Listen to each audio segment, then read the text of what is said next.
3rd, 1963, 7-year-old Bruce Farron, along with his aunt, uncle, and cousins, began the 2-mile hike into the Uinta mountain range in Utah. They were headed for Pyramid Lake, where they planned to do some camping for a couple of days. After they arrived, they decided they would head down to the water to cool off. But right before they got in the water, Bruce told his aunt and uncle that he needed to use the bathroom. And so his family got into the water, and Bruce walked over to a grove of trees and bushes to relieve himself. After a couple of minutes, Bruce did not come out of the wood line, and so his aunt and uncle started yelling for him. He didn't come out again, and so the uncle walked up and walked into the trees to go find his nephew, but he was not there. And so his uncle starts yelling for his nephew, but he's nowhere to be found. And so he yelled back for his wife and his kids to come help him look. And for the next hour, they searched the entire area yelling for Bruce, but there was no sign of him. So they contacted the authorities. That day, a huge search was launched for Bruce, but just like his family, nobody could find any trace of him. The following day at 4 p.m., Bruce had still not been located. And at this point, his family is starting to lose hope. And it was around that time that a searcher who was several miles away from where Bruce had last been seen was walking up this very steep trail heading up towards this cliff. And the searcher knew this cliff was 500 feet and there was no way a child could climb up it or down it. And so he was about to turn around and go search somewhere else when he happened to look up and he saw a child walking down the trail towards him. And the child was Bruce. And Bruce was totally fine, albeit a little bit hungry. According to David Paulides, all of these search and rescue models that predict where missing people will end up after they go missing say that boys aged 7 to 9 will be found within a 7.2 mile radius 95% of the time, and that distance could be covered over a week's time. In order for Bruce to be found where he would have needed to cover 20 miles along a rugged ridgeline before scaling down that 500-foot cliff without the aid of climbing gear, and he did all that within 30 hours, a seemingly impossible task for a missing 7-year-old boy. When asked what happened, Bruce said he didn't remember. He didn't understand why or how he had gotten lost in the first place. The only things he remembered were sleeping between 2 downed logs and drinking from a waterfall and many animals, including one that was so close to him at night that it would jump over him. Bruce was followed up with as he got older, but he never could regain the memory of what actually happened to him. Some have speculated that Bruce might have been abducted when he went to the bathroom, and that's the only way he was able to cover that great of a distance in that amount of time, that his abductor basically physically moved him at least part of the way, and that perhaps his abductor was one of these animals he saw at night. In 2007, Barbara Bullock was a 55-year-old, fit, happy, healthy woman living in Montana with her husband of 14 years. In July of that year, her husband's cousin named Donna and Donna's boyfriend named Jim Rawmaker came to stay with them for a couple of days. On the evening of the 17th, Barbara offered to take the couple hiking with her the following morning at her favorite hiking spot, which was this totally unspoiled wilderness area on the border of Idaho. Barbara liked to hike a particular trail that brought her up to the Bear Creek overlook that had this incredible view down to the valley below. The couple happily agreed, but the following morning, Donna was not feeling so good, so she couldn't go on the hike. But her boyfriend, Jim, was still feeling up for it and said, "I'd still like to go." And so he and Barbara wound up doing the hike on their own. At 1:30 that afternoon, Barbara's husband got a phone call from a police officer saying his wife was missing. And her husband just couldn't understand that. Barbara hiked in that area all the time, and she had been with Jim, so where could she have gone? But the police officer didn't have a great answer, and he just told him, "You should come down here and hear Jim's explanation about what happened." When Barbara's husband arrived at the park, he rolled right up next to the officer and Jim. He got out, and Jim, who was in total shock, began to explain what happened. He and Barbara had made it up the trail successfully to the Bear Creek overlook. They'd stayed up there for about 30 minutes. They had a picnic, and they were enjoying the scenery. And then at the end of it, they packed up, and Barbara began walking down the very well-marked trail, and she was about 20 feet ahead of him when he decided to turn around and take one more look at the beautiful view. And he said he was looking at the view for about 40 seconds before he turned back back around, and Barbara was gone. And he hadn't heard her call out for help. He hadn't heard her fall. There was no sound of other people. There was no sound of other animals. There was no sound of any struggle whatsoever. It was just complete eerie silence. And as he took a few steps down the trail, he said he started looking around, expecting to just see her behind a tree or something, but she was nowhere. And as he walked, he noticed that the ground underneath every step made a lot of noise because there was lots of loose rocks and shale all over the ground. And so he stopped and he's listening really intently to see if he can hear where Barbara's gone, but he doesn't hear anything. And he's thinking, how could she have gotten away from me without me hearing the sound of her footsteps? And then he also began looking around and realized the area they were in, this trail, it was well trafficked. And so it was not very densely forested. You could actually see a pretty good distance in all directions because there was enough space between the trees. And so he's looking around thinking there's almost nowhere to hide. And so Jim started to feel scared and just began walking down the trail, expecting to run into her at any moment. But he didn't, and he kept turning around and looking behind trees and rocks, and he's thinking, this is impossible. I should have seen her. I should see her now. Where could she have possibly gone? And so he made his way all the way down the trail, the whole time turning around and looking for her and yelling for her, but never getting any feedback from her. And he got all the way to the parking lot and he saw her car was still parked in the parking lot. And he's looking around the parking lot, she's not out there. And he noticed a crew was working in the road. And he went up to them and he asked if they had seen her or anybody come out of that trail. And they said no. And so Jim's starting to panic and he ran right back up the trail, all the way back up to the Bear Creek Overlook, hoping that along the way he would see some indication of where she went. But again, there was nothing on the trail. He gets up to the overlook, he's looking around, he's yelling for her, nothing. And so he ran right back down again and he contacted authorities. Over the next 48 hours, a huge search was launched all around this area for Barbara. It included helicopters and huge search teams and highly trained sniffing dogs, but nothing was found. There was no signs of foul play. There was no signs of an animal attack or some sort of abduction.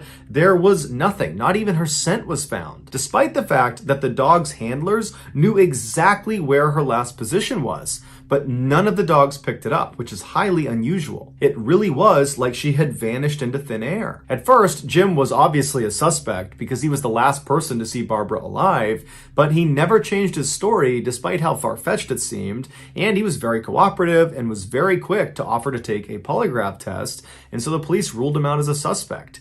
And shortly after the search started, they shut it down because there was no sign of this woman anywhere. And so unfortunately, her family had to face the awful reality of getting zero closure. She was just gone and nobody knew what happened.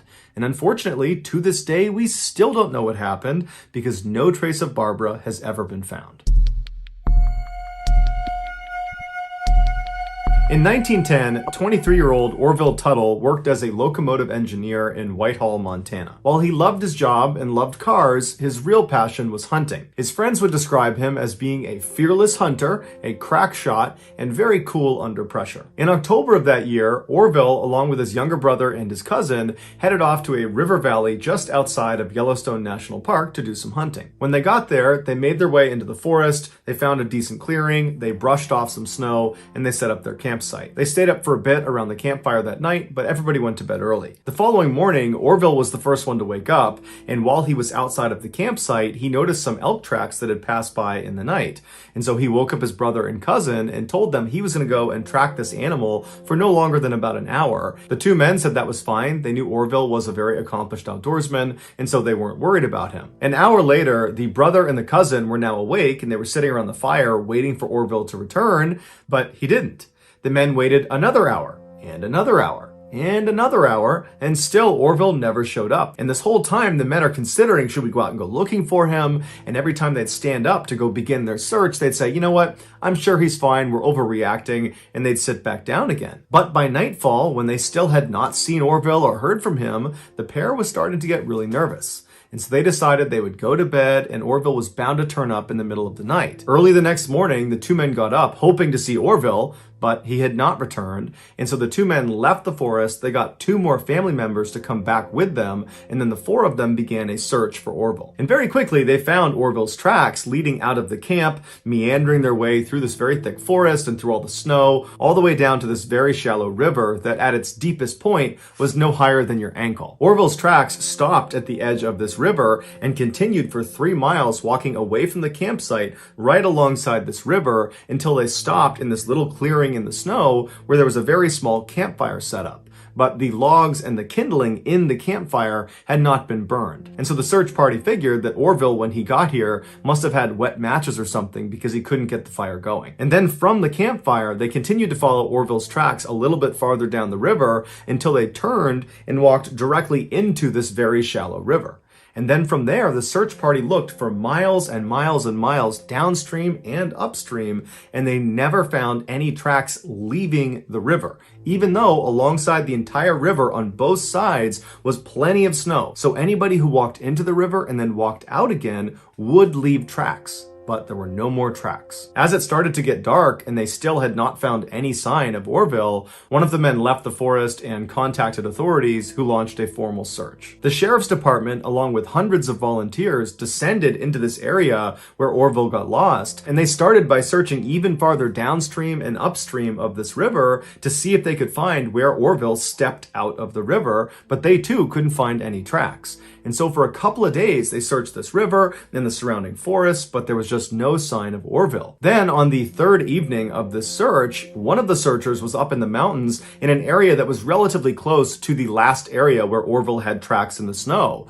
And the searcher saw there was a little campfire that had been set up in the middle of nowhere. He walked up to it and he saw it had been recently extinguished. It was still warm, and next to this fire was a pair of boots. But there was no person anywhere in the vicinity. And then the searcher noticed there were tracks leaving this campfire, and these tracks were made with bare feet. And so the searcher just began following these tracks. And so the searcher went up a mountain, he went down the other side, down into this deep ravine, and then he stopped because he's looking straight ahead of him, and it's another mountain going straight up, and that's where the tracks continue to go. And it's very thickly forested, and it's starting to get dark. And so he's thinking to himself, is it a good idea to just continue walking on my own? Or should I go back and get some help? And so as he's weighing out what he should do next, he catches movement out of his peripheral vision, and he kind of glances up into the mountain right ahead of him, and he sees this dark figure kind of slowly moving up the mountain quite a ways away from him. But from his perspective, even though he doesn't have a good view, it looks like a man. And so if it's a man walking up this hill, it's probably the same guy that left that campfire and therefore is leaving these barefoot tracks up this mountain. And so the searcher thinks that's gotta be Orville. Something's wrong with him. Who knows what's going on with him, but I gotta get his attention. And so the searcher yells out to this guy to try to get him to stop, but even though he was clearly in earshot, this guy just did not stop moving. He just methodically continued moving up the mountain. And so the searcher's confused at why this person wouldn't stop. And so he pulls out his pistol and fires 3 shots into the air, which is like the universal stop what you're doing and turn around. But again, this figure, this person, this guy didn't stop. They didn't react, no flinching. They just kept moving up and over the top of the mountain and out of sight.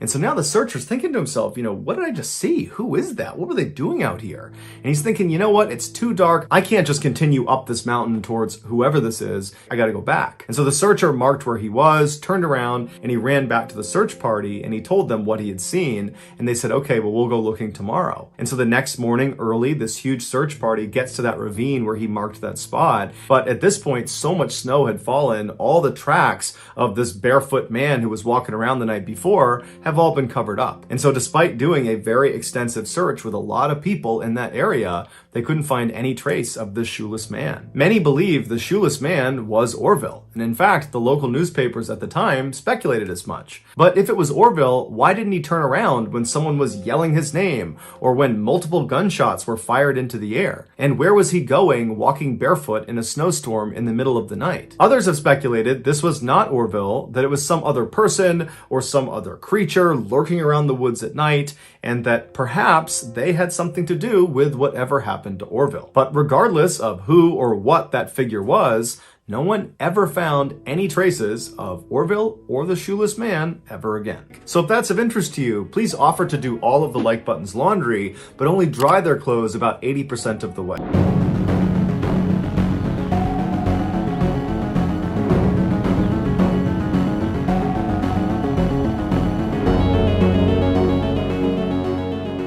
From 1995 to 2000, Terry Grove was the manager at the Animal Research Lab at Regions Hospital in St. Paul, Minnesota. During that time, she noticed there was an issue with a particular piece of large cleaning equipment that she and the other lab technicians used every single day. She voiced her concerns to the hospital and said that they needed to replace it ASAP because it was a disaster waiting to happen. But the hospital decided they didn't want to replace it, they wanted to fix it because they figured it was salvageable and it was more cost effective this way. But after the repairs, Terry and her team reported having the same issue with this piece of machinery. And so again, the hospital decided to fix it instead of replace it, and again, after the repairs, Terry and her team said the issue persisted. For years, Terry complained to the hospital that there were big issues with the design of this piece of equipment, that no matter how many times you try to fix it, it's always going to have this core issue, which is why it needs to be replaced. But the hospital was unwilling to spend the additional money required to replace this piece of machinery, and so eventually, Terry and the rest of her crew just had to accept that they had a faulty piece of equipment, and they had to be extra cautious every time they used it. In 2004, a few years after Terry had left the hospital, a 31-year-old woman named Tracy Kraling got a job there as a veterinary technician in the same lab that Terry had worked in. Tracy was devoted to animals, and she was a die-hard soccer and hockey player and fan. And in October of that year, she married the love of her life. Less than a month after her wedding day, she was in the lab finishing up for the day, and she needed to sterilize her equipment.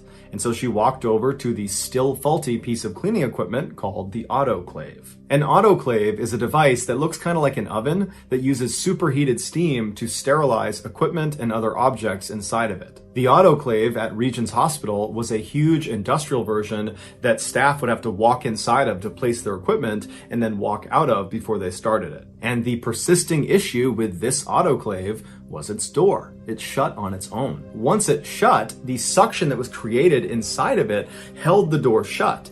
And so if you were unlucky enough to be stuck inside the autoclave, even if it was off, you couldn't open the door again. The suction was too strong, and so somebody outside the autoclave would be the only way for you to get out. The issue with this door was so bad that workers in the lab would prop the door open with a big piece of wood every time they went inside in order to guarantee it did not shut on them while they were inside. However, on this day, Tracy did not use a big piece of wood. Perhaps she thought she would only be inside for a couple of seconds, but either way, when she walked inside of that autoclave, the door shut behind her and then suction kicked in and she couldn't open it again. She was trapped. And then her worst nightmare came true when the machine turned on and the steam cycle slowly began to pick up. Unfortunately, none of her coworkers had seen her go into the autoclave, and so nobody knew she was stuck, and so nobody was there to open the door and let her out. And no matter how loud Tracy banged on that door and screamed and yelled, nobody would have heard her. And so eventually this superheated steam began being pumped into this room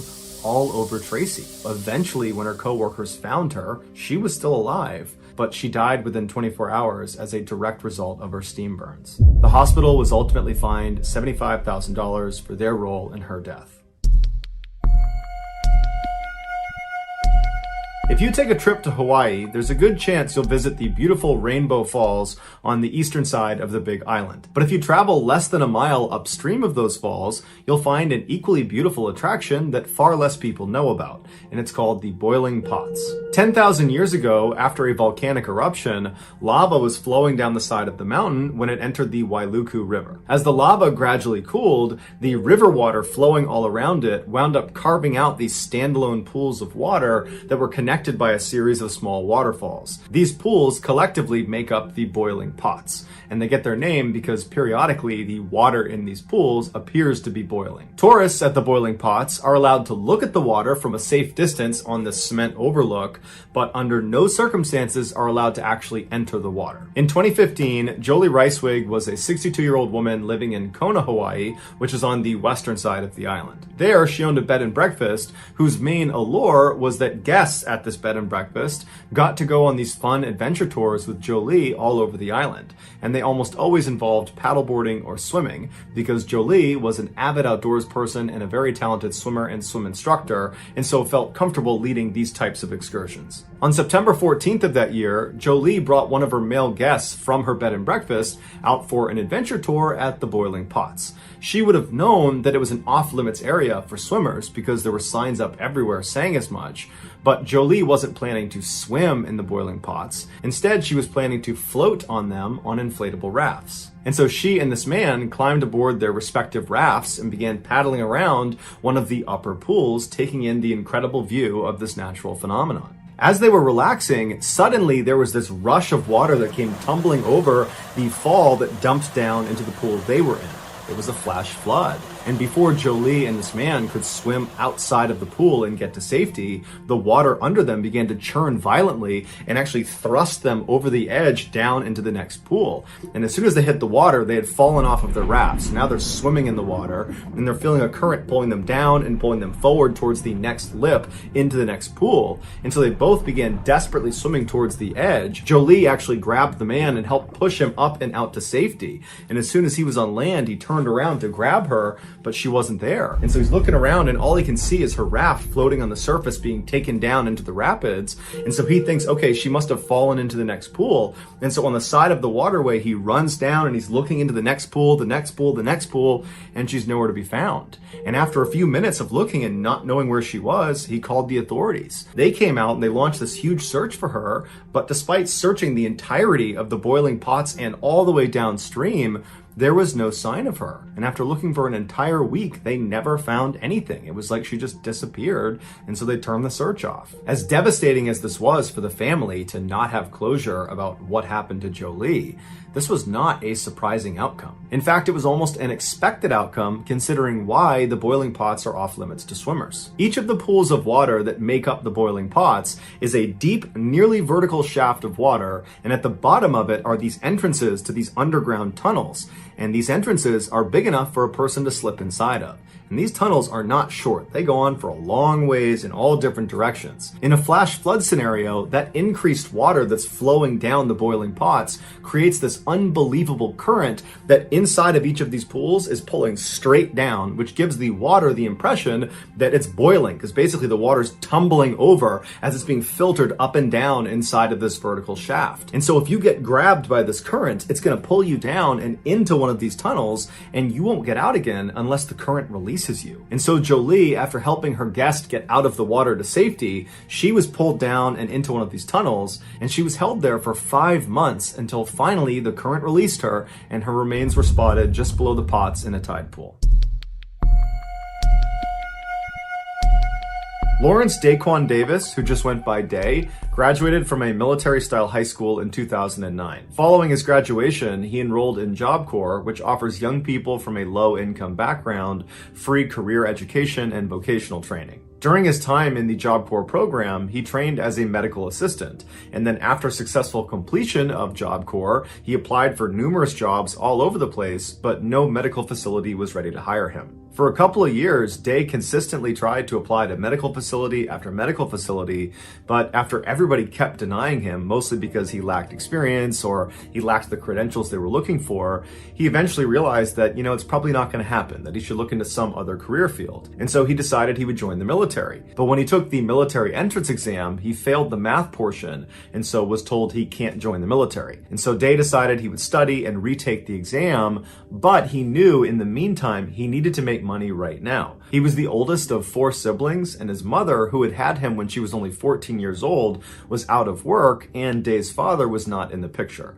And so Day felt like it was his responsibility to step up and help support his family. And so he did what many other people in Jacksonville, Florida did when they were struggling to find work. He went to a temp agency. Temp agencies are staffing firms that contract with employers who are in need of temporary, part-time, or seasonal workers. The temp agency hires someone like Day and then ships them off to one of their client companies when they need work. Conceptually, this employment structure works great for all parties involved. People like Day get to have a paycheck really quickly, and the companies have their short-term employment needs met on the cheap. But there's a loophole. Temp workers are legally employed by the temp agency, not by the physical location they go to do work, known as the direct employer. This is a very important distinction because it means the temp agency is the one that has to pay for insurance for the temp worker, not the direct employer. Therefore, if a temp worker gets hurt on a temporary job,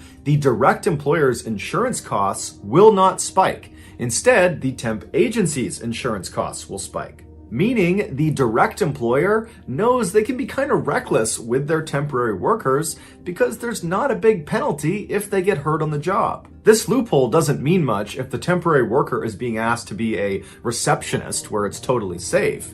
But this loophole matters a lot when the temp worker is asked to do something dangerous, like work with industrial machinery inside of a factory. On August 16th, 2012, Day received a call back from the temp agency he went to, telling him that they had a job for him. It was at the Bacardi Bottling Corporation in Jacksonville, Florida. They told him he needed to be at the warehouse that day at 2:45 p.m. for training, and then at 3 p.m., 15 minutes later, he would start his first shift. After Day agreed to do this job and hung up with the temp agency, he excitedly called his mother to tell her that he had finally landed a real job. In fact, this would be the first job he had ever had, and so he was just very proud of himself. And his mother was very proud of him too. And so Day asked her, would you give me a ride to Walmart so I can pick up some things I need for work? I need a white shirt, I need khaki pants, I need these special industrial boots. And so his mom said, absolutely. She swung home, she picked him up. The pair went to Walmart, they picked out his whole outfit. And then from Walmart, his mother just drove him directly over to the Bacardi factory to begin his first day. Day went inside, and just a couple of minutes later at 2:45 p.m., he was shown a very short safety video. That would be all the training he received.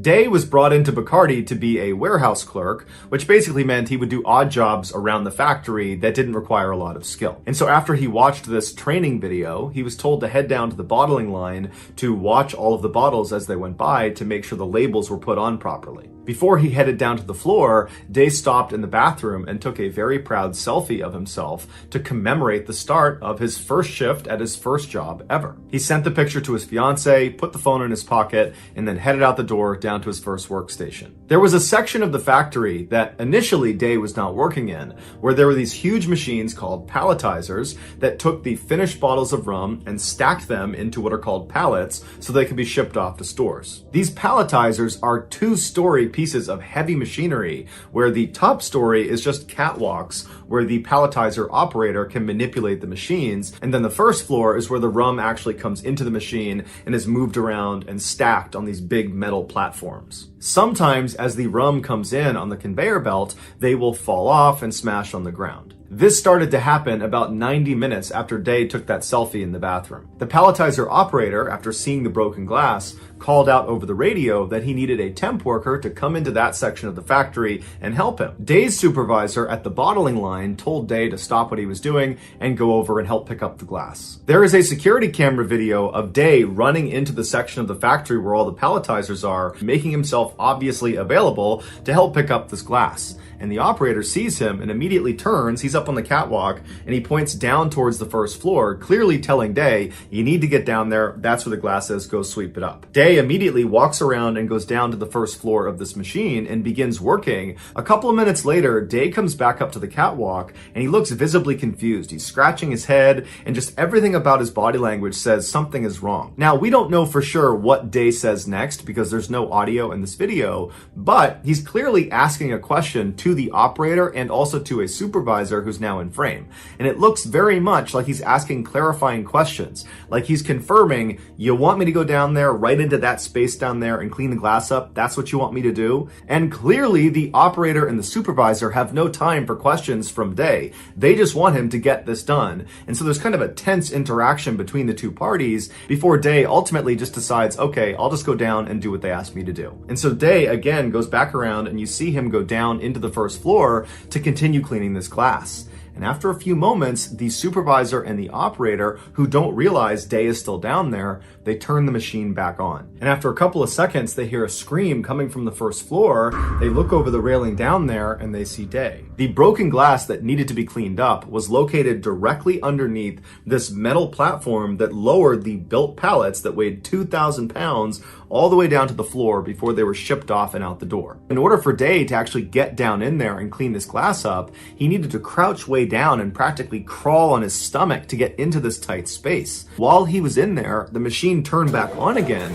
and he wasn't able to crawl out fast enough before this platform and 2,000 pounds of rum pressed him into the ground. It would be the equivalent of crawling on your stomach into the bottom of an elevator shaft and then having the elevator car come down and mechanically be lowered flush to the bottom with you in there. The palletizer operator and the other supervisor immediately spring into action and try to reverse this platform up off of Day, but they can't do it. And so they grabbed a metal pry bar and they tried to pry the platform off of him, but that didn't work either. And so finally, when emergency crews did show up and were able to get this platform up off of Day, it was too late. He was already dead. In any factory where a worker needs to go inside of a machine that could maim or kill them if it turned on, they go through what's called a lockout or tagout procedure before stepping foot inside. All it is they completely incapacitate that machine. Day had no idea about lockout tagout procedures because the only training he got was a 15-minute video that didn't touch on them. And so although Day definitely had reservations about going down underneath this machine, he wanted to make a good first impression on his first day of work at his first job ever. And so he pushed his reservations aside and went down below, believing the supervisor and the operator were looking out for him, when in reality, they, like all of the other managers and supervisors inside of this warehouse, had been trained to prioritize productivity over safety. And so while they definitely knew the lockout tagout procedures, they chose not to do them because that slowed down productivity. And so in this unfortunate example where Day is kind of like a second-class citizen within the Bacardi plant because he's a temp worker, his safety was thrown out the window in favor of reaching a quota, and it got him killed. Bacardi was ultimately fined $192,000, but after they improved their safety compliance, their fine was reduced to $110,000. Bacardi also paid Day Davis's family $250,000. The staffing agency that employed Davis was not hit with any fines, and to this day, they are still sending temp workers to the Bacardi bottling factory. If you enjoyed today's video and you haven't done this already, please offer to do the like button's laundry, but only dry their clothes about 80% of the way.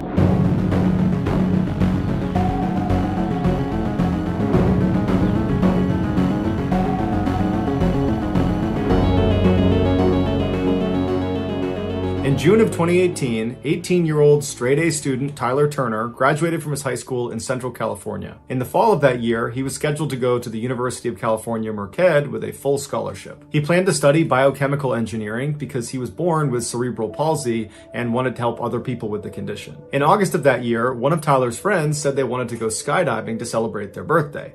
Tyler was nervous about it, but he had never done it before and figured, you know what, it'll be fun, I'll do it. His mother, Francine, who was very close with her son, was very nervous about her son jumping out of a plane, and so she asked if she could tag along to provide moral support and maybe take some pictures, and he said that was fine. So on the 6th of the month, Tyler and his mother hopped in the car and drove over an hour north to the Lodi Parachute Center, where they met up with Tyler's other 3 friends. They were all very nervous, but very excited. So the group went inside the main building, and Tyler went up to the counter and he paid $100 for a single tandem jump from 13,000 feet. A tandem jump is when 2 people jump together under one parachute. And so most commonly, you're going to have the instructor who's got the parachute on his or her back, and then on their chest, harnessed at 4 different points, is going to be their student or whoever they're jumping with, and they don't have a parachute. They're just tethered to the instructor who has the parachute.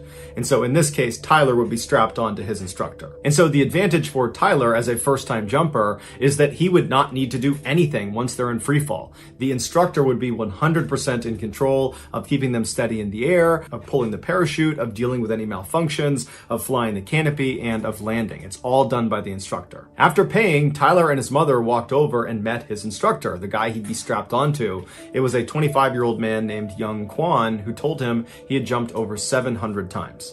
And so Young told Tyler that he needed to watch a safety video before they did anything else. And so Tyler and his mother walked into the room, they sat down, the TV turned on, and a very simple safety video came on. And partway through it, another instructor walked in and just turned it off and told Tyler and his mother, you've seen enough, you guys can go. Francine was a little bit alarmed at this behavior because it seemed odd to skip over safety when you're jumping out of a plane for the first time, but she figured, you know what, they must know what they're doing, I'm sure it's fine. Just before 10 a.m., Young helped Tyler get into his tandem jump harness that would allow him to connect onto Young's chest, embarrassed. And then afterward, Tyler walked over to his mom, gave her a big hug, told her he loved her, and then he departed his mother and walked his way over to the staging area where he and the other jumpers, that included his friends, were waiting for the plane to start so they could actually board. While they waited, Tyler was really nervous, and his instructor picked up on it, and so to put Tyler at ease, he began filming Tyler and interviewing him about his upcoming jump to kind of make light of the whole situation, and it seemed to work.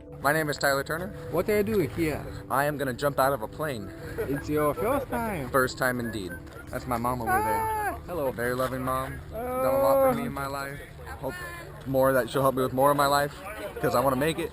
Okay, we're gonna make it. After they recorded this video, the plane was ready to go, so it was time to start boarding, and so Tyler and his instructor walked over, but Tyler stopped on the tarmac, he took a knee and prayed, and then he stood back up, he turned to his mother, he waved one more time, and then he boarded the plane. After a little while, the plane took off, and then after a little while longer, it was up at 13,000 feet, flying in circular patterns, and that's when Francine started looking up, looking for her son, and at some point she started seeing jumpers come out of the plane. And they were so far away, she couldn't possibly make out who was who. And so as the jumpers began pulling their parachutes and all the different colored parachutes are lighting up the sky, she was trying to remember what color her son's parachute was, but she couldn't remember. And so she asked the other people that were watching, that were relatives or friends of the people up there, if they knew what color her son's parachute was, but nobody knew. As they got lower and lower, and you could actually start to make out who the jumpers were, she didn't see her son. And that's because her son's parachute never opened, and unfortunately his instructor, Yang, was not able to fix the malfunction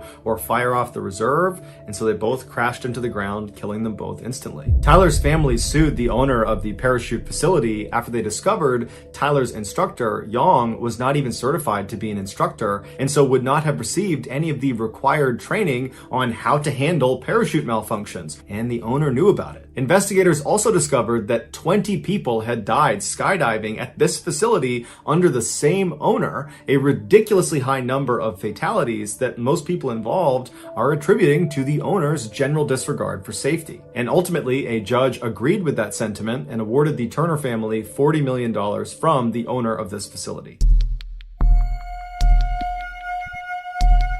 In 1962, Chileno Sanchez was born into a poor family in the Mexican state of Sinaloa. When he was just 15 years old, one of his sisters was assaulted by a very rich and powerful man in their town, and so he never got punished for it. 2 years later, when Chileno was 17, he saw this man at a party and he walked up to him and shot him in the head, killing him instantly. After the murder, Chileno fled to Tijuana before ultimately crossing the US border into Los Angeles, where he stayed with his aunt. He worked odd jobs like picking vegetables and selling cars before he ultimately went into business with his brother, who was back in Mexico, and he worked with him to smuggle Mexicans into the US. But that operation stopped in 1984 when his brother was murdered in Tijuana. To commemorate his brother, Chileno, who always loved music, wrote a song about him. And he formatted the song in the typical Mexican ballad style called corrido, but his lyrics were graphic and gritty, something nobody else did when they wrote a corrido. Chileno spoke honestly and openly, not only about how his brother was killed, but also the struggles of living around drug trafficking and violence in Mexico. Shortly after writing the song, Chileno wound up in jail in Tijuana, Mexico,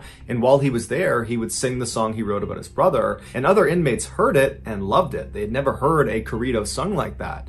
And so they asked Chileno if he would write songs about them and their exploits. Soon, Chileno was being commissioned by all these inmates in this prison to write their songs in exchange for money and for favors. When Chileno got out of prison, his unique songwriting abilities had spread beyond the prison walls to other criminals and drug traffickers and kingpins in Mexico, and before long, Chileno was being approached by those people to write their songs. His corridos pioneered a new subgenre of music called narco corrido for their ties to the narcotics industry. Some people today compare the style and lyrics of the narco corrido to gangster rap. By 1987, Chileno's music was not just being shared amongst his paying clients. It had spread into Los Angeles and all over Mexico and was becoming very popular, even though it wasn't being played on the radio because radios thought his lyrics were too graphic. And so it was spreading largely because of word of mouth and because Chileno himself would go to car washes and street corners and he would sell his cassettes to anybody who would take them. By 1991, Chileno was so famous that he actually went on tour, and everywhere he went, the venue would be completely sold out. But given what his narco corridos were about, largely about drug trafficking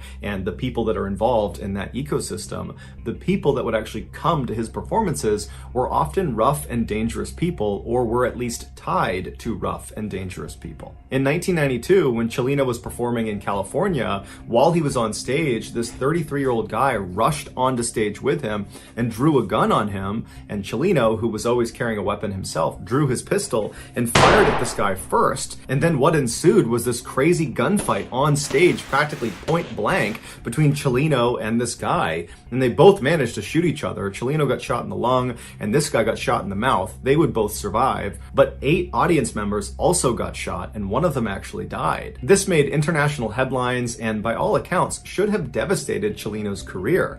But in fact, it had the opposite effect. It made him 10 times more famous because Chileno, he was representing narco corrido music. And so in being the face of that, he kind of represented drug trafficking and criminals and outlaws all over Mexico and in the United States. And so he was kind of representing a very tough group of people. And so for him to have stood his ground on stage and shot first at this guy coming to attack him, it made him look brave. It made him look like a warrior. It validated him as the right person to be the face of narco corridos. But Chileno also understood that this probably was not the last time that someone was going to try to hurt him. That in virtue of being the face of narco culture, there's bound to be people that are very violent that don't like him, and they might come after him too. And so he actually told his inner circle that he thought his days were numbered, that at some point someone was going to kill him. 4 months after the shootout, Chileno was back home in Sinaloa, Mexico, performing at a concert that his friends had told him he shouldn't do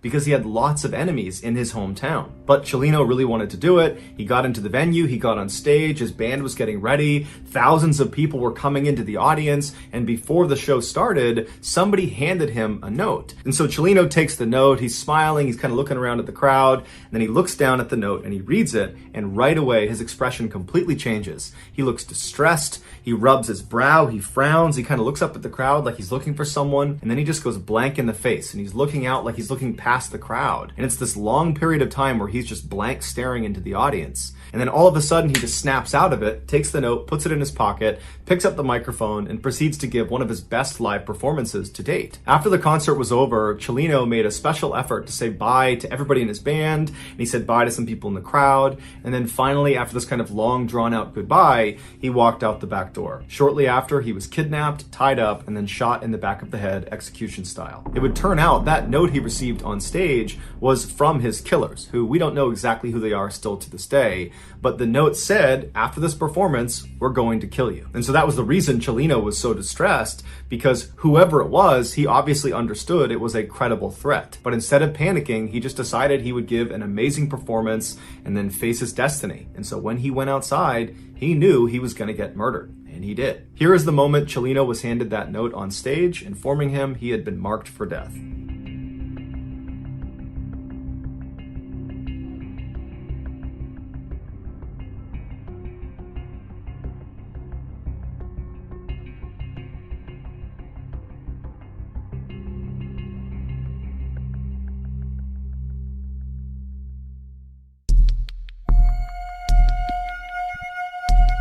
Despite the fact that today there is already tons of shocking content on the internet, there is still something truly insane about Wu Yongning's videos. In 2017, Wu was a 26-year-old climbing enthusiast who was dubbed China's first rooftopper. A rooftopper is someone who, usually illegally, climbs onto rooftops, cranes, smokestacks, big antennas, skyscrapers, or any other really high, dangerous location. Almost always, these daredevils are going to these incredibly dangerous locations in order to capture footage of themselves so they can post it to the internet in hopes that it goes viral and they become famous and make a bunch of money. But because there are so many people competing for the internet's attention, rooftoppers really need to push the envelope if they want to stand out and make it big. And Wu Yongning did just that, and the internet rewarded him with millions of followers and hundreds of thousands of dollars. Most rooftoppers would go to the tops of these incredible locations and then take selfies of themselves standing there posing at the top. Wu would do that, but he also did a couple other things that nobody else was doing that kind of became his trademarks.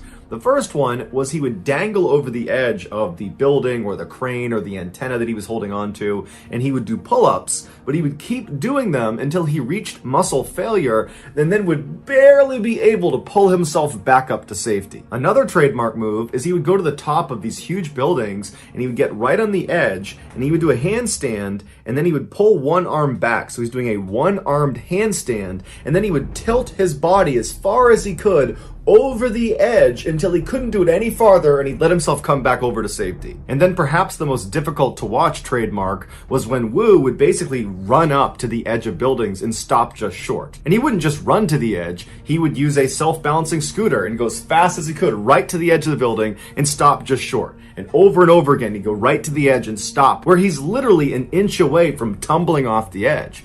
Or he'd line himself up where he knew exactly how far he was from the edge, and he would do these really aggressive somersaults forward, and he would stop with his legs dangling off the edge of the building. And of course, all of these trademark moves were done without any safety equipment, and most times Wu did these stunts without anybody there to potentially pull him back up if he gets stuck. About 3/4 of the way through 2017, Wu had posted over 500 videos and live streaming clips to various social media sites, and he was starting to make some real money off of it. On one video sharing site alone, he had made over $80,000 just from donations that had come in. And so it was clear this was becoming a career. But as the money and the fame were coming into Wu, he started to realize that in order for him to stay on top and keep earning at this level, he would need to continuously outperform his last big stunt. And already he was brushing up against death on virtually every video he took. In early November of that year, Wu heard about a competition that was offering $15,000 to its winner. The details of this competition are hazy at best,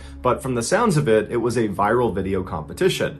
Make the most viral video and you win the prize. This competition served as motivation for Wu to finally attempt his craziest stunt yet. He figured if he had the footage of this particular stunt, he was sure to win this competition, and with the prize money, he could pay for his wedding and cover his mother's medical expenses. And so on November 8th, Wu traveled to the Huayan International Center in central China. This massive 62-story skyscraper would be the tallest building Wu had ever performed a stunt on. The public was only able to get up to the 44th floor, and so Wu had to take the elevator up to somewhere between the 40th and 44th floor, at which point he climbed out of a window and free climbed his way all the way up to the top, so 20 additional floors just climbing the side of a skyscraper. Once he got to the rooftop, he set up his tripod and his camera, and he turned on his live stream. And then he walked around and he began preparing himself for the stunt. Live stream viewers that tuned in would see Wu sitting on the edge of the skyscraper, and he's meticulously wiping down the edge of this building. It's the area he'll be grabbing onto to perform his stunt, which was going to be his trademark pull-ups. And so after several minutes of Wu cleaning this ledge, he begins to lower himself where his arms are still tucked up over the ledge. So he's not hanging, he's got his arms kind of anchored on the top. He's like testing the edge of this lip.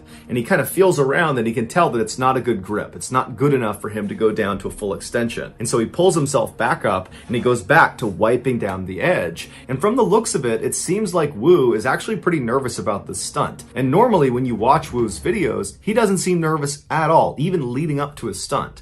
But this one just seemed different. And so after again wiping down this ledge as much as he possibly could, he gets himself ready, lowers himself onto his arms, he lets his legs drop over the edge of the building, and then he goes to full extension. And from there, he does 2 complete pull-ups, and then after the second pull-up, he begins to try to pull himself back up to safety. But he's fatigued and he can't quite get himself up over the edge. He starts to use his feet to try to use the glass to push himself back up, but he can't get a grip. And for the next 15 seconds, Wu is desperately trying to get himself up and over this ledge. He's trying to muscle himself up, but it's obvious he's completely fatigued. I mean, he did free climb almost 20 stories to get up there, and so it makes sense his arms would be tired. But there's nobody up there to help pull him up. And so after a while, he goes back to full extension because he can't do anything, and he looks down as if he's sizing up if he can survive this fall, which he obviously can't. And then the camera picks up a sort of whimpering sound that appears to come from Wu, and then he loses his grip and he falls to his death. Here is a segment of his final video right before he fell.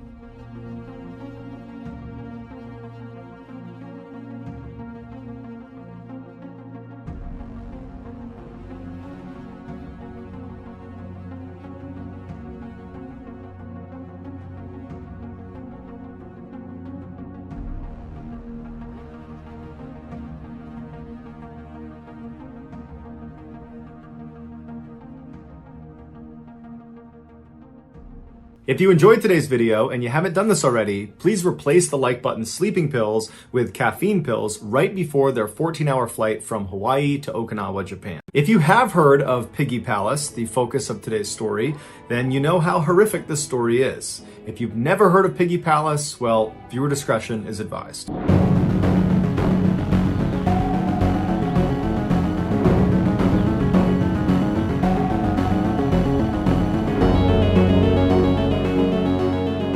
Robert Pickton was born in 1949 in Port Coquitlam in British Columbia, which is about 15 miles to the east of Vancouver. He, along with his brother and sister, were raised by their parents on a big pig farm. In the 1970s, their parents passed away, and so the property was handed down to them. Robert and his brother took over the daily operations of the farm, and their sister decided to just move away. Over the next couple of decades, Robert and his brother attempted to run the pig farm, but pretty quickly they stopped taking care of it, and it fell into decline. Neighbors and visitors recalled seeing the pigs that were still there free roaming the property. And as for the brothers, it appeared they had just stopped bathing, and despite walking all day in mud and pig feces, it seemed like they never took off their boots when they went inside. One of the few farm workers that stayed with the Picktons through the farm's decline was a guy by the name of Bill Hiscox, and he said the farm was a really creepy place. And he also said Robert was a really creepy guy that was prone to just totally bizarre behavior, even though he didn't smoke or drink or use any substances.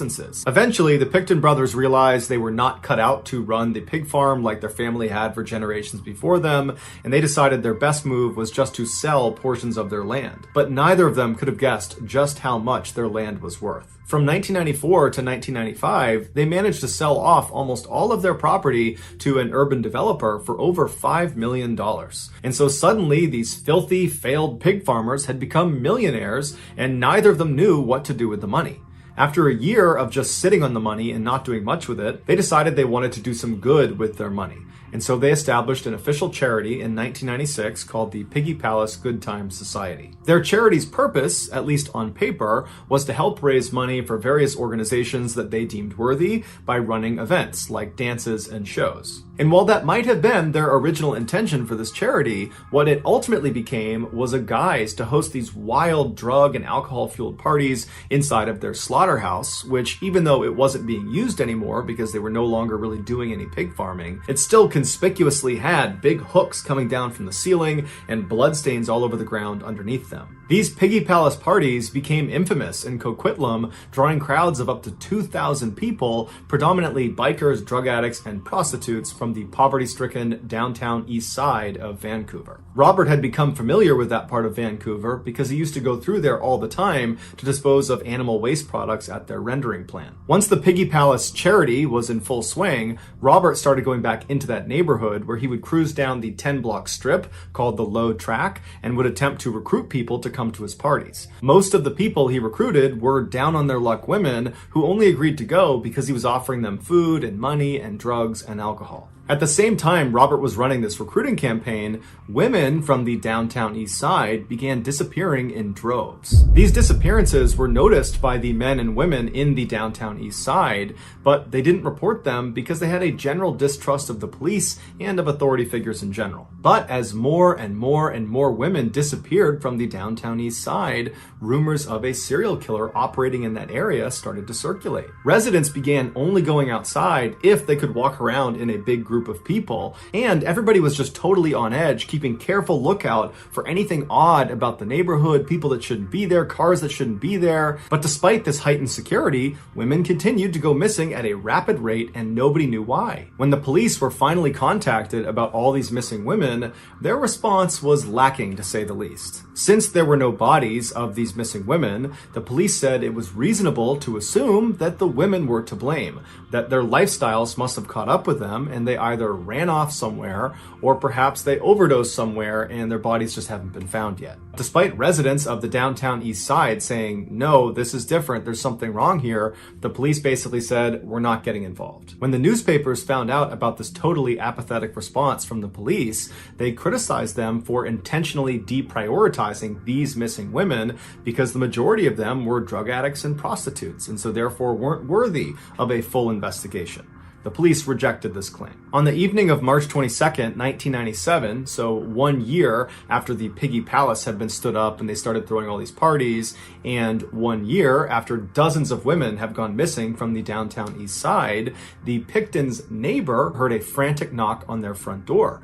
They ran over, they opened it up, and what they saw was this woman who was hunched over with one hand on her bleeding stomach, and dangling from her wrist was a handcuff. The neighbor was obviously shocked at what they were seeing, but they quickly ushered the woman in and they called her an ambulance. The woman was rushed to the hospital where she immediately was put into emergency surgery. Afterwards, while she was in recovery, she told her nurses that her name was Wendy and she had been at one of those Piggy Palace parties, and one of the owners of the farm, Robert Picton, had tried to put a handcuff on her, and when he did, she fought back. He drew a knife, he stabbed her in the stomach, she was able to get the knife back, she stabbed him in the face before turning and running out the door and making it to the neighbor's house. Right after she told this story, Robert Picton actually showed up at the exact same hospital with a serious laceration on his face that was consistent with being stabbed. The medical staff had already called the police, who showed up minutes later, and when they went inside, they searched Robert and they found in one of his pockets a handcuff key.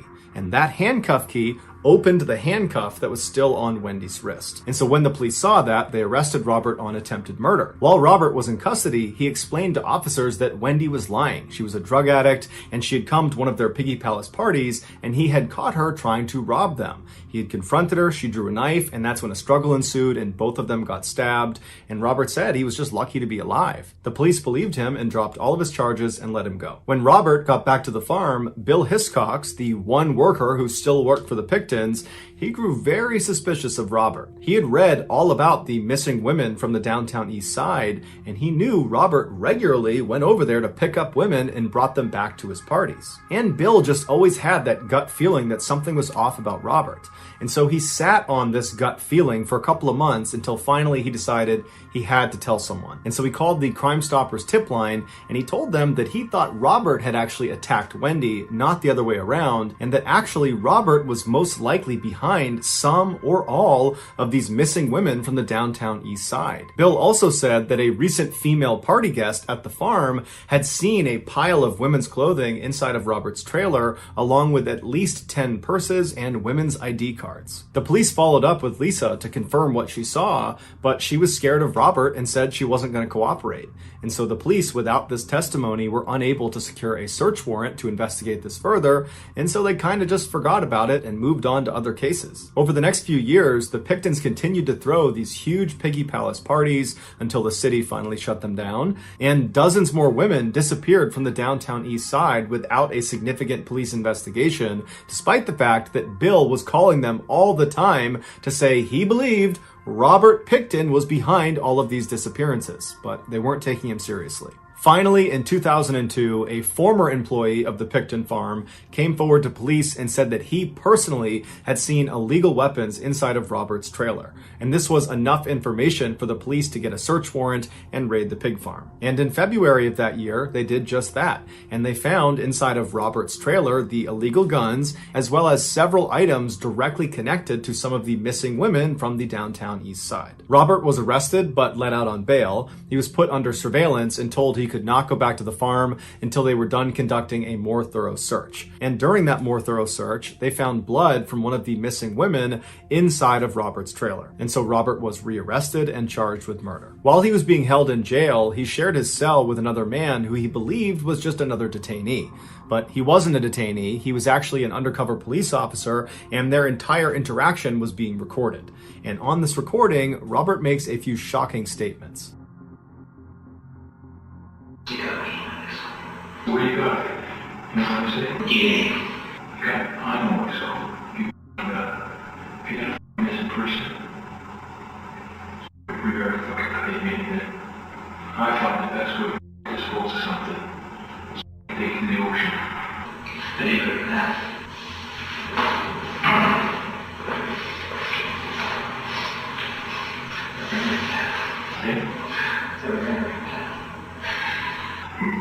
No.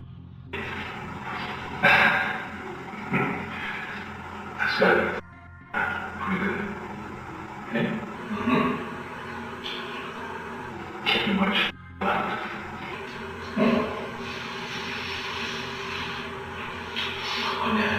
And sloppy again. And too sloppy. I was only one more, maybe even 50. That's what I was sloppy before. You feel the syringes up with antifreeze, and you inject yourself, and you're dead better than 10 minutes. That was just one more, I think we should even. Bigger than ladies, bigger than months in the States. Yeah. Oh, yeah. This is already about 42. As Robert admits in this video, he killed 49 people, who would turn out to be the majority of the missing women from the downtown east side. After a lengthy investigation, it was determined Robert's killing spree began in 1991, but it really kicked up a notch in 1996 when he and his brother started Piggy Palace, because he was able to use their huge parties to lure more victims to his farm faster. And once they were at his farm, he would lure them into his trailer, where he would handcuff them, tell them it's over now, and he would inject antifreeze into them, or he would strangle them to death. Afterwards, he would move the victim's body to the slaughterhouse, where he would butcher them like a pig. A large portion of his victims' remains would be fed to his pigs, and the parts he didn't feed to his pigs, he would bring to the rendering plant in the downtown east side, which is not far from where the victim was most likely picked up. A rendering plant takes animal waste products, crushes them up, and turns them into a gelatin. This gelatin is used in many everyday products, from candy to cosmetics, which means Robert's victims wound up in things like lipstick and gummy bears. Also, sometimes while Robert was going through this horrific disposal process, he would set aside some of the best cuts of meat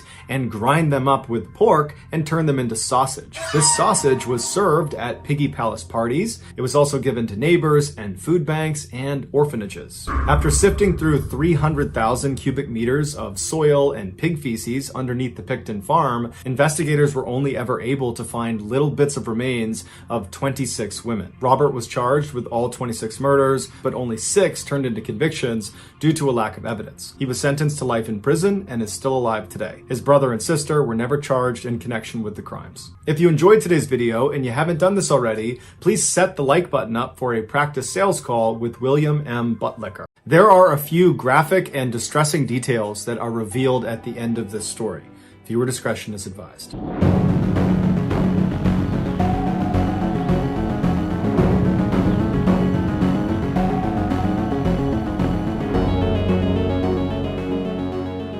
On the morning of February 2nd, 2012, a young man pulled off a 4-lane highway in Anchorage, Alaska, into a large, snowy parking lot. He passed by dozens of parked cars until he arrived in front of this small shack that was brightly teal colored. It was a popular coffee shop called the Common Grounds, and this young man worked as a barista there. After he parked his car, he walked up to the white door employee entrance to this little building, and he got his key out and he went to unlock the door, but when he turned the key, he saw the door was already unlocked. He knew the girl who had worked the previous night and would have been responsible for locking the shop up. She was 18-year-old Samantha Koenig, and although she had only been on the job for about a month, she seemed very responsible and had never had any issues closing up before. The young man shrugged it off though. He figured people make mistakes, and he went inside. Right away, he noticed that a couple of things just seemed out of place. It was like Samantha must have just left in the middle of her shift without even attempting to clean up. There were napkins on the ground, there were towels out, there were cups still out. And so as this young man is walking over to the cash register to unlock it, he's running through scenarios in his head about how Samantha could have been so sloppy. And then he reached down with his register key, and just like the door, the cash register was already unlocked. When he pulled the tray out, all the money was gone. And that's when he knew they had been robbed. And so he called his boss. The night before, Samantha had asked her boyfriend, Dwayne, to pick her up after her shift at the Common Grounds. Dwayne arrived in front of the kiosk at about 8:30 p.m., which was 30 minutes after her shift should have been over. Dwayne had gotten held up at his job, which is why he was late. And so when he gets there, Dwayne looks around the parking lot and he doesn't see Samantha anywhere. He sees the coffee shop itself is totally dark and looks like it's been closed up for the night. And so Dwayne gets out of his truck into the freezing cold night air, and he walked up to the the window of this coffee shop and he pressed his face up to the glass to look inside, but there was nobody in there. Dwayne automatically went back to the fight he had gotten into with Samantha earlier in the night via text message. She had accused him of cheating on her. He had been kind of nonchalant, like he didn't care about it, and what ensued was a really ugly fight. And so as Dwayne is walking back to his truck, he's thinking to himself, maybe Samantha just didn't want to see him because of the fight, and so at the end of her shift, she got a ride home from her father or maybe from a friend, and that's why she's not here. And so Dwayne gets back inside of his truck and he sends a text message to Samantha asking if she's okay, if she's gotten home, but after several minutes of no response from her, Dwayne, even though they were fighting, he still cares an awful lot about his girlfriend. He decides, I gotta go by her house and make sure she's there and that she's okay. And so a couple minutes later, he gets to her house, he goes up to the door, and her single father, James, answers the door. Dwayne explains that he didn't see Samantha after her shift and just wanted to make sure she was here, but James says, she's not here. I have no idea where she is. I haven't spoken to her.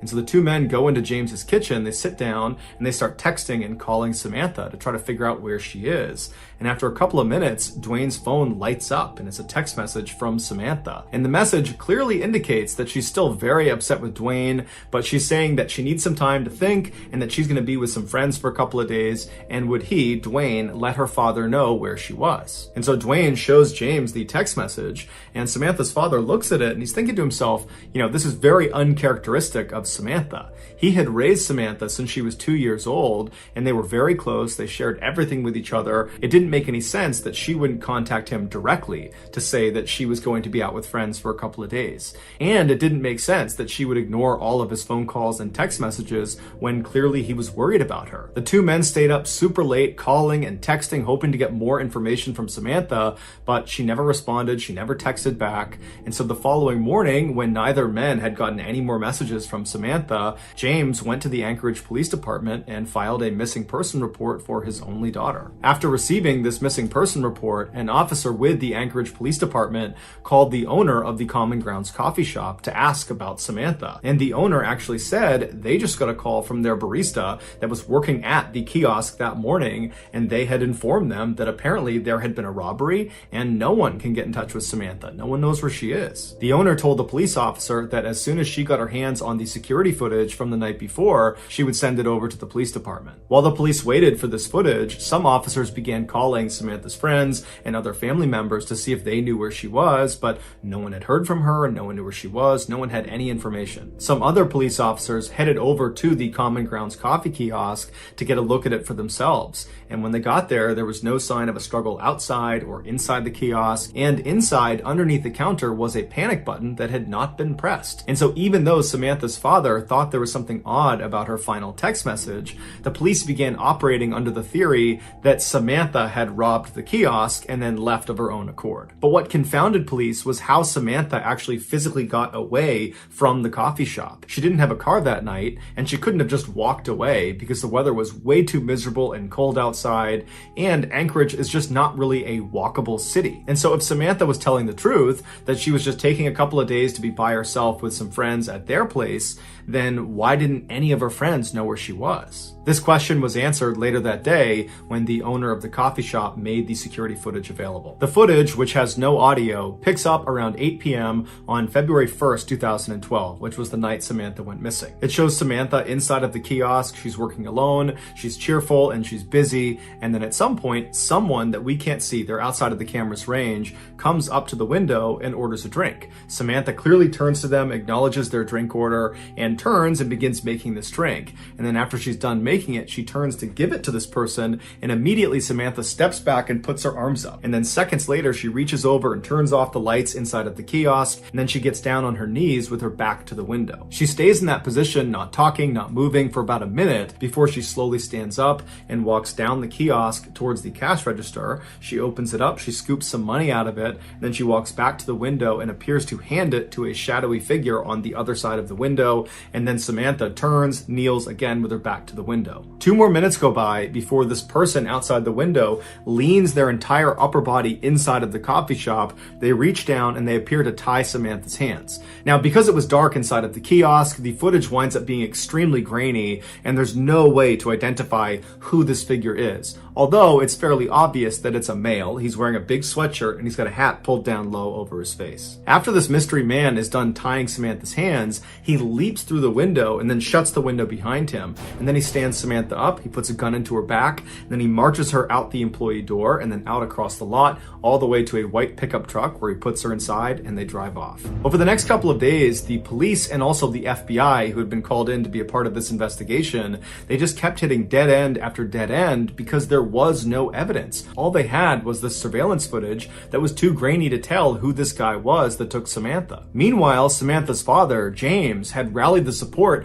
of nearly all 300,000 people that lived in Anchorage to go out and look for his daughter. His efforts were so profound, it had attracted major news outlets across the country, and suddenly his daughter's story had grabbed national headlines everywhere. This led to strangers donating thousands of dollars to fund a reward for anybody that had information about Samantha's whereabouts. But despite this reward growing in size every single day, and the national news media becoming increasingly more interested in this case, no one came forward with useful information that led to developments in this case, and Samantha never got in touch with Dwayne or her father. Then on February 24th, so 3 weeks after Samantha's gone missing and no one's heard from her, Dwayne got a text message from Samantha's phone, and it was directing him to a particular sign inside of a nearby public park. And so Dwayne and James read this text, they shared it with the police department, and then they raced to this park and actually beat the police there by about 15 minutes. And so Dwayne and James, they walk through the gates and they start walking down this main trail, and they stop in front of this sign. It was actually a bulletin board, and tacked on the bulletin board was a Ziploc bag inside of which was a typed ransom note, and on the ransom note, literally Xeroxed onto it, was a black and white photo of Samantha. And in this photo, Samantha looks kind of dazed, like she's got a blank expression, and she's not really looking at the camera, she's looking just to the side of the camera. And then in this picture, a man is holding a copy of the Anchorage Daily News newspaper that's dated February 13th, 2012. This was a proof of life photo where Samantha's captor was holding up that newspaper to indicate that Samantha was alive as of February 13th.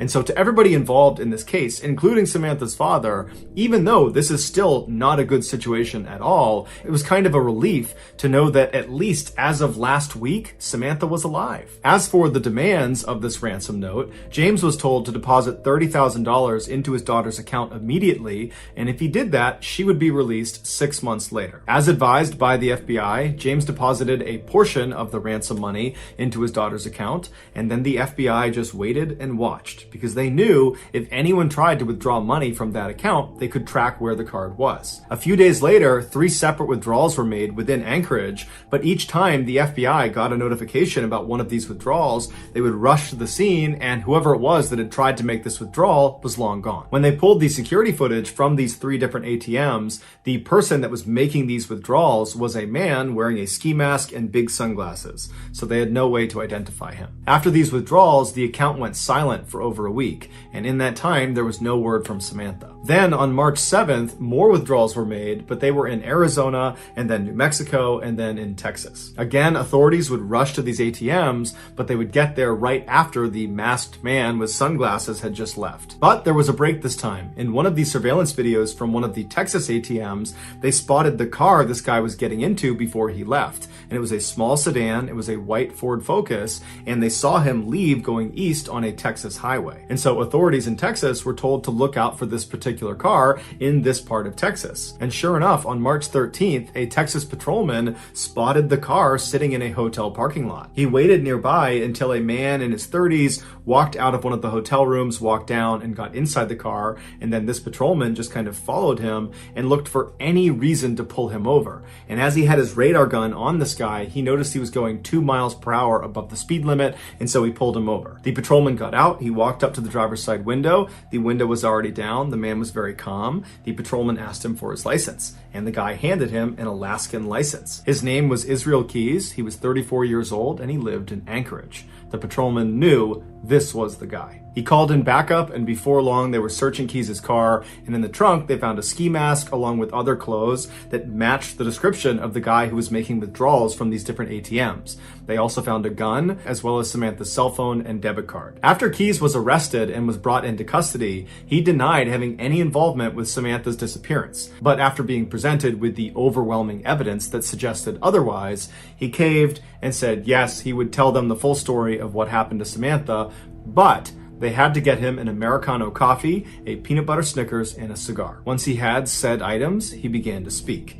And what he said was so disturbing and so graphic, the FBI still has not released the full transcript of his confession. Here is the version of events based on what was made public. On February 1st, 2012, Keys decided he was going to rob the Common Grounds coffee kiosk. He walked up to the window expecting there to be some teenager working inside, and he was right. It was Samantha. He asked her for an Americano, and while she turned to make his drink, suddenly his plan changed. Not only was he going to steal money from inside of this coffee shop, he decided he was going to steal Samantha from this coffee shop. When she turned back with his drink and handed it to him, he discreetly pulled his gun out and aimed it at her and told her this was a robbery. That's when she backed up and put her hands up, and then she turned around, he tied her hands, he jumped back inside, and then he said after he shut the window, he jammed napkins inside of her mouth so she couldn't make any sound, and then he marched her out the door, outside, into his car, and they took off. Once they were in the vehicle, he pulled the napkins out of her mouth, and he told her if she tried to escape or if she tried to flag anybody down that he would just kill her. And so he said she was very obedient. She was obviously very scared, but she was trying to do her best to stay composed. At some point, Keys reached over and took her phone and sent that text message to her boyfriend informing him that she was going to be spending a couple of days with friends and that he should tell her father. And then Keys told Samantha he was going to be holding her hostage and trying to extract some ransom money. Samantha told Keys that her family was very poor and that he wouldn't get much money out of them. To which Keys said, "Don't worry about it. I know they'll raise money and they'll come up with it somehow." Then they drove around Anchorage for several hours, periodically stopping so Samantha could get out and relieve herself, other times so Keys could smoke a cigar. Then around midnight, Keys made his way back to his house and he pulled into the driveway and he turned to Samantha and he had her go in the back seat and lie down. Then he put some tarps over her and he told her if she tried to escape, he would kill her. And then Keys got out and he walked inside of his house where his 10-year-old daughter and his girlfriend were fast asleep. And in just a few hours, Keys and his daughter were scheduled to go to New Orleans for a 2-week-long luxury cruise. Keys left his house and went back to his car. He put a blindfold on Samantha and then led her down the driveway to his shed. Once inside, he sat her down on an upturned bucket in the back of the shed, and then he put a rope around her neck and he anchored each end of the rope to the wall so she was pinned to the wall. Then Keys turned his radio all the way up to make sure it masked any noise she might make, even though he reminded her repeatedly that if she made any noise, he would just kill her, and by and large, she was very obedient. And then he gave her a couple of cigarettes to smoke and told her it was going to be just fine, to just chill out, that he was going to get the ransom money from their family, and then as soon as that was done, he would let her go. He turned on some space heaters to keep the space warm, and then he left and locked the door. He walked back into his house and double-checked that his daughter and his girlfriend were still asleep. They were. Afterwards, he started drinking some wine and relaxing, and then after a little while, he got a cup of water and he went back out to the shed. He went inside and he gave the water to Samantha, and he said Samantha was very composed. She was obviously frightened, but she asked him, "Did you speak to my father? Did you figure out the ransom situation?" And Keys told her that, "Yes, I talked to your father. Everything's working out fine. He's going to raise the money. We're going to get you out of here. Everything's going exactly to plan." After that, he walked up to Samantha and he unscrewed the 2 anchors that were holding that rope up against her throat, and then he cut the zip ties on her wrist, allowing her to relax and sit forward and just kind of be at ease for a second. And it was very obvious that Samantha was relieved. Her nightmare was about to be over. But then seconds later, Keys grabbed her really aggressively